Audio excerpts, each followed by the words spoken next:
Adrián Moscatelli, acabamos de escuchar tu charla acerca del cabello de ángel y quisiera que me expliques brevemente qué es este fenómeno. Y este fenómeno lo podés asociar con lo que sería un propelente o parte de la combustión del ovni. Está compuesto por 4 elementos que son metálicos: el boro, el calcio, el silicio y el magnesio. Se obtienen electrolíticamente. El silicio lo encontrás en estado de silicona. Son resistentes a altas temperaturas, como puede ser el cuarzo. Después vas a tener un catalizador, que es el boro. Otro elemento que le va a dar bien mucha resistencia también y maniobrabilidad a los materiales, que podría ser el calcio. El magnesio, que se usa para distintos tipos de aleaciones para fundición. Y si nosotros juntamos todos esos elementos, podemos obtener algo consistente, como que sería un tipo de malla o pintura, ya que en restos caídos de ovni se han encontrado una pintura, y como la silicona tiene las propiedades de ser impermeable, elástica, nosotros, al combinarla con el calcio, que sería radioactivo, el boro, que sería electrolítico, podríamos llegar a tener una especie de un cobertor, no una pintura, un cobertor o algo del aparato que se decapa cuando entra a la atmósfera terrestre y que luego es desprendido. Vos fíjate que los mismos elementos que estamos hablando son a veces residuales cuando se encuentran huellas de aparato, que se encuentran el calcio en estado puro. Y en tipo de aleaciones dentro de la metalurgia, como hemos hablado acá en el Congreso, se encuentran también estos elementos dentro de nuestra industria.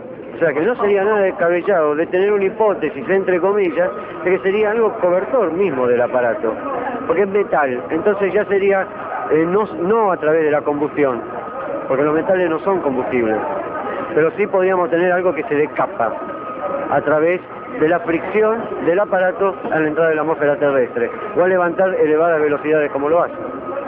Para terminar, ¿cuál es el caso de caída de cabello de ángel que más te impactó personalmente? El caso del cabello de ángel, mira, el CIEPO tiene una fotografía que fue investigado por una integrante del mismo CIEPO, que fue sacada en las primeras semanas de Semana Santa, al comienzo del año 95. Me impacta, ¿por qué? Porque a través del fenómeno durante la madrugada se encuentra con los testigos. Ella estuvo en ese camping. Hubo una atmósfera muy densa, mucho olor a ozono. Era una zona que tiene actualmente vías férreas, cables de alta tensión, hay fuentes de río, hay usinas eléctricas, es muy desolada, está sobre la ruta 9. El fenómeno aparece cerca de las 3, 4 de la mañana con un entoldado de nubes, en la atmósfera muy pesada, olor a ozono. Fenómenos electromagnéticos, la usina no se prende a las 3 de la mañana sola y se apaga a las 3:15, y las bombillas de las usinas eran como que si había una frecuencia, una absorción de energía, porque prendían y se apagaban, prendían y se apagaban. Una atmósfera muy pesada, reitero, porque eso tiene mucho que ver. El olor a ozono es olor a lluvia, ¿no? Pero también cuando el oxígeno se metaboliza, se produce ozono también. Tenemos un oxígeno 3. Que la fricción del mismo aparato provoca el olor a ozono por las quemas. Estamos hablando de este caso que después, a la mañana temprano, después de todo este fenómeno que ocurrió, aparece sobre el campo, sobre el alambrado y sobre los arbustos, esta famosa tela de araña o cabello de ángel. Llegamos a la deducción de que era cabello de ángel y no una tela de araña, ni un fenómeno natural, porque ¿qué pasó? Al tocarla con una varita se desintegró, y cuando le dio el sol a las 10 de la mañana, adiós fenómeno. ¿Cómo nos podrías resumir estadísticamente la oleada de mutilaciones que ocurrió en el 2002 en Argentina? Bueno, primero como un fenómeno extraordinario que ha revolucionado las bases omnilógicas y hasta políticas sociales del país. Luego, como fenómeno estadístico, ha tenido un desarrollo muy extenso, aunque no cubre todas las áreas ganaderas del país, cosa que hay que tener muy en cuenta. Luego ha tenido una pulsación muy importante en la intensidad al comienzo, centrada en el mes de mayo, un pequeño decrecimiento intermedio hacia fin de mayo, principio de junio, y luego un segundo incremento, aunque de menor cuantía, hacia julio y agosto, donde se extingue el fenómeno. ¿Cuál es la relación entre las mutilaciones y el fenómeno ovni? Bueno, muy estrecha la vinculación, porque en esta curva de actividad con dos cimas, ha habido, al culminar ambas cimas, un recrudecimiento de la actividad ovni. Vamos al caso puntual de Río Ceballos, que es donde tú resides. ¿Cómo se desarrolla en los últimos tiempos la actividad ovni y también la actividad de mutilaciones? Bueno, está en la geografía está distribuida la actividad ovni. Específicamente en la zona central de Córdoba, que corresponde a Río Ceballos, no hay mucha actividad. La actividad en la provincia de Córdoba se da en el sur de la provincia, y ahí sí ha habido mucha actividad y está siendo analizada, porque ahí hay dos entidades que tienen sede en Río Cuarto, cuál es el CONEX y COR, más investigadores privados, y sí hemos estado procesando información de lo mucho que hay en el sur de la provincia de Córdoba. Finalmente, en la charla que estuviste brindando en el día de ayer en el Congreso, tú investigaste un caso ocurrido en Chaján, en la provincia de Córdoba, con el colega Lucio Rossi. Contanos brevemente sobre ese caso. Bueno, concretamente está encuadrado en la zona del sur de Córdoba y está encuadrado en la actividad de mutilación. En este caso es un fenómeno ovni, prácticamente un encuentro de tercer tipo, en el que participa las patrullas policiales de la zona rural, concretamente 2 patrulleros. Hemos estudiado un caso, el caso del sargento Arias de Chaján, al sur del departamento Río Cuarto. Es un caso típico de avistamiento rural, nocturno, de una sola persona, donde habría que profundizar con la recuperación de memoria, porque puede haber una abducción mental al menos. Ángel, muchísimas gracias. Gracias a vos. Rubén, luego de escuchar tu charla de ayer me queda una duda. Al final, ¿qué es el ovni?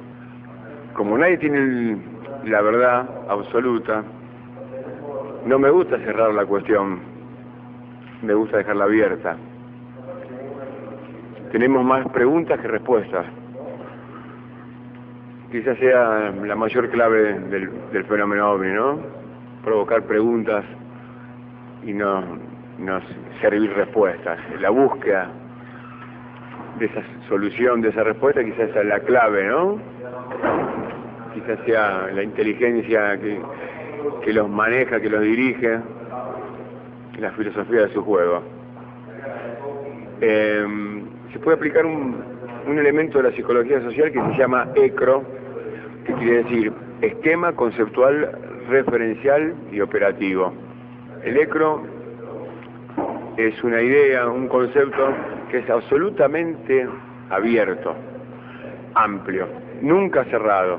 Se pueden agregar cosas de diferentes tipos y siempre queda abierto a mutaciones, a cambios, y siempre abierto, nunca cerrado. Yo empleé esa cuestión de la psicología social en mi trabajo, lo dejé abierto.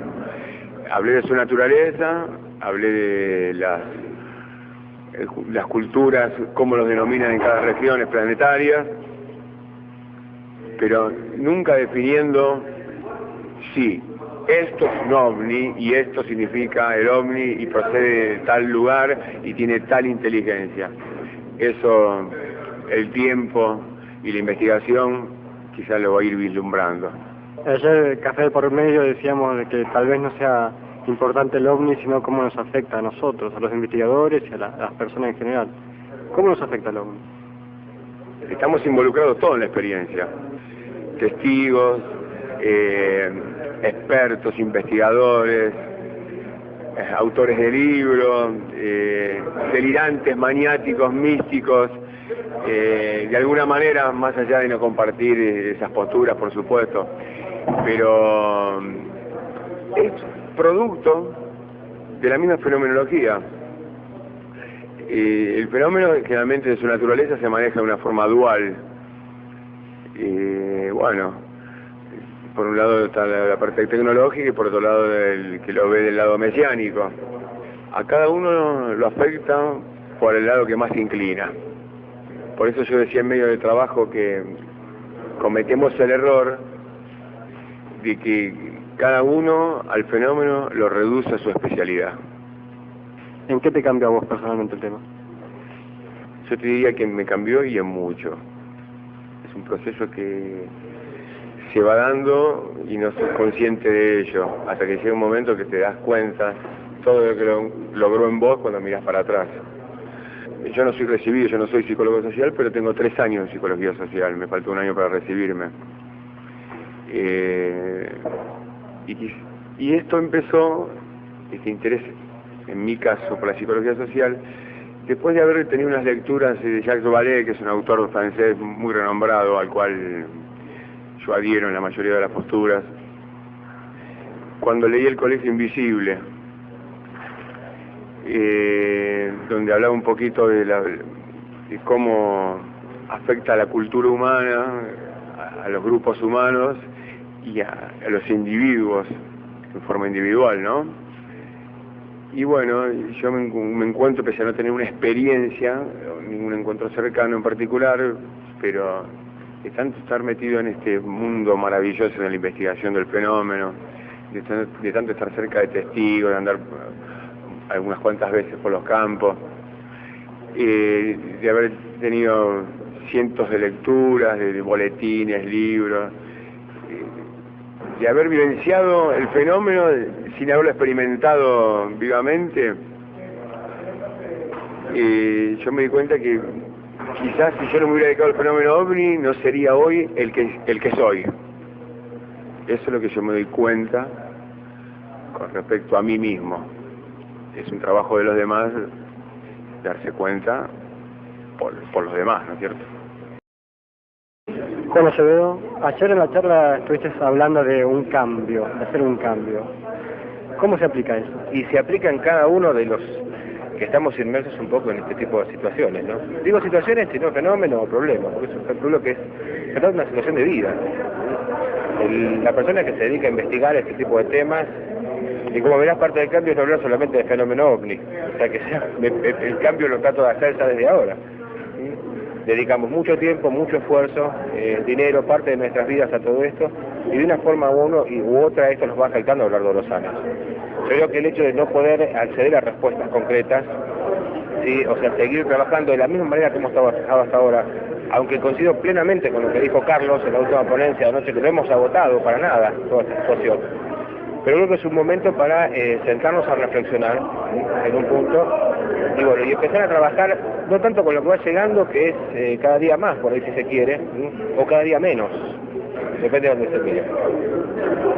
Y creo que lo único válido que tenemos en este momento en un país como el nuestro, en una situación económica como la que tenemos, en una situación cultural como la que tenemos, este tipo de temas no cuajan, no son de interés, ni siquiera ya podemos decir que son temas que tienen un contenido económico, o realmente ya ni siquiera pasa por ese lado. O sea, creo que nos pasa por una profunda reflexión por parte de los investigadores, y bueno, yo creo que la forma de implementar esto es animarnos a pensar. Creo que ese es el camino, animarnos a pensar. O sea, creo que hemos estado entretenidos durante mucho tiempo dando vueltas sobre lo mismo, ¿sí? Y creo que bueno, yo le llamo eso el fenómeno de dar vuelta y agarrarse la cola, ¿no? O sea, como terminar siempre lo mismo. Yo creo que en una forma u otra, si vemos internet, vemos las publicaciones, en una forma u otra no hay diferencia. Yo creo que bueno, que en el stand que tiene Luis Pacheco se puede ver, o sea, las publicaciones del 60 y las publicaciones del 2003 más o menos siguen dando vueltas alrededor de las mismas situaciones, ¿no? Y esta cuestión que me parece fantástica y realmente hermosa de ver en esto una cuestión prácticamente artesanal, el famoso hecho a mano. O sea, imaginemos esto, si en el 60 teníamos hecho a mano y estamos en el 2003 y vemos por ejemplo un stand como el de licenciado Díaz, por ejemplo, ¿sí? Este profundo esfuerzo que cada uno pone de hacer cada una de estas cositas mecanografiadas, bibliografiadas. O sea, creo que eso nos muestra exactamente cómo estamos y por qué la necesidad de cambio. ¿Qué le dirías a esa nueva generación que viene detrás de nosotros? Que mantengan ese espíritu de asombro por encima de todo eso. Creo que otro cambio grande que podríamos tratar de alentar nosotros desde este lugar y desde estos años, ¿sí? Fundamentalmente que la razón no es el único camino, que esta cuestión científica, la cientificidad no es el único camino, no está planteado. Yo creo que si nos animamos a esta cuestión de estar viviendo en un nuevo milenio, yo creo que parte de esta cuestión es todo un desafío. Creo que los chicos lo encaran mucho mejor que nosotros. Yo veía recién las maquetas de los chicos y veía algo muy importante, más allá de esta cuestión de que lo puedan ver, lo puedan leer o lo demás. O sea, que si uno ve en cada uno de esos trabajos, ve el profundo contenido que nosotros hemos sido partícipes, que nosotros hemos generado, como esto quedó impregnado en la mente de estos chicos. Y creo que es nuestro deber también lograr que esto se expanda un poco más, ¿sí?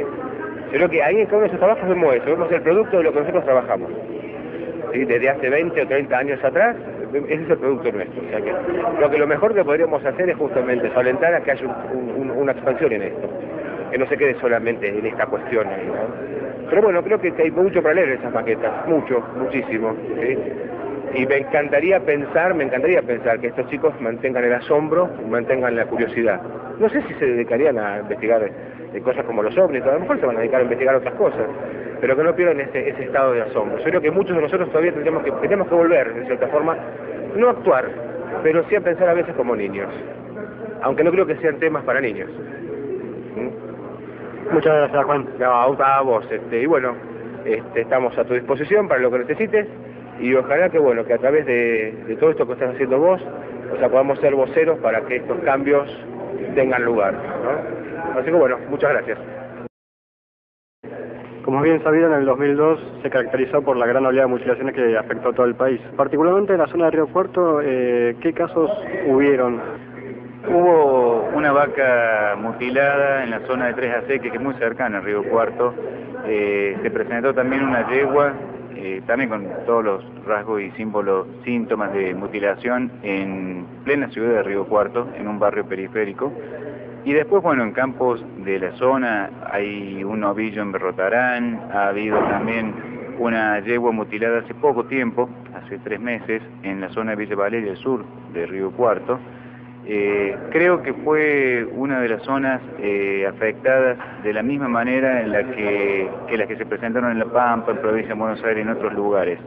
En ese sentido no escapó quizás a la media que hubo de casos por kilómetro cuadrado y demás, pero no ha habido tampoco un esclarecimiento muy importante, si bien destaco que gente de la Universidad Nacional de Río Cuarto, Departamento de Clínica Veterinaria sobre todo, tuvo un papel bastante protagónico. Investigó algunos casos, descartó uno porque quizás no tuvo nada que ver con un caso de mutilación extraña por lo menos, y tomó una participación activa, que eso es lo que me interesó destacar, porque anteriormente ante casos que nosotros le presentamos como para colaboración a nosotros, no tuvimos respuesta. Esta vez quizás fue por motu propio que la misma universidad decidió trabajar de una manera más activa con el tema de mutilaciones. Y aparte me conformó el tipo de conferencia de prensa que después dieron para informar los resultados sobre lo que investigaron. Ayer presentaste un caso que ocurrió en Chaján a un policía. Contanos al respecto. Sí, fue un caso que tuvo características un poco espectaculares, porque hubo una cercanía al objeto muy corta. Un caso que por ahí decimos con el licenciado Díaz parecía que estaba dirigido a policías, porque se involucró muchísimos funcionarios policiales en esto.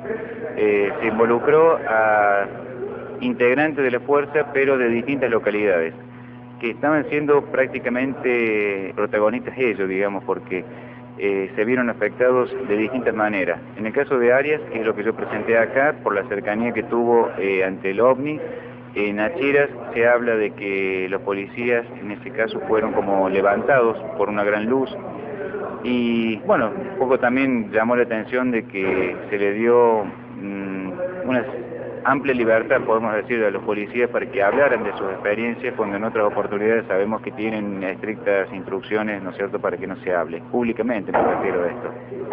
Acá un policía, que es lo que yo presenté en el Congreso, Arias, estuvo expuesto ante una masa, por decirlo de alguna forma, una gran plataforma, como dijo él, de varias decenas de metros, que se desplaza muy cerca de él y toma rumbo después a una altísima velocidad hacia una loma, que deja toda iluminada. Haciendo una síntesis muy precaria quizá de este caso, ¿no? Pero es interesante ver la disposición que tuvo este policía para después comentar la experiencia, atendió a todo el mundo. Y fue una zona en ese momento que estuvo visitada muy asiduamente por el fenómeno. Yo creo que esto fue un poco la frutilla del postre, es decir, que de tanto ver luces la gente del lugar, en algún momento iba a tener que tener alguna experiencia un poco más fuerte o más directa, una manifestación, digamos, más clara del mismo fenómeno. Se da en una zona también donde ha habido mucha presencia de mutilaciones, ha habido por ahí cerca también un caso que llamó mucho la atención, porque a mi entender manifiesta la inteligencia que tiene el fenómeno OVNI, ¿no?